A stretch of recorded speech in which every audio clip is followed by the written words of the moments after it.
అసలు అందరం కేవలం ఈ బిడ్డ గురించి మాత్రమే మాట్లాడుతున్నాం.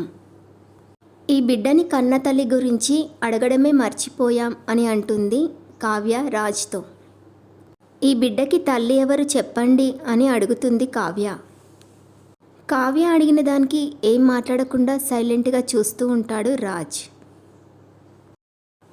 అసలు మీ కూతురు జ్యేష్ఠాదేవిలాగా మా గడపలో కాలు పెట్టినప్పటి నుండే మా ఇంటికి అరిష్టం చుట్టుకుంది అని అంటుంది అపర్ణ కనకంతో.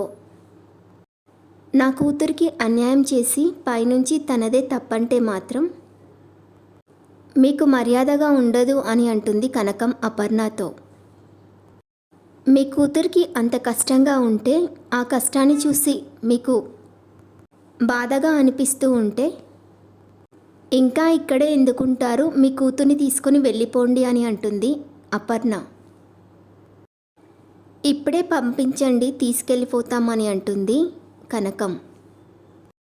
అప్పుడే అక్కడికి వచ్చిన కావ్య అమ్మ అని గట్టిగా అరుస్తుంది. తర్వాత ఏం జరుగుతుందో నెక్స్ట్ ఎపిసోడ్లో చూద్దాం.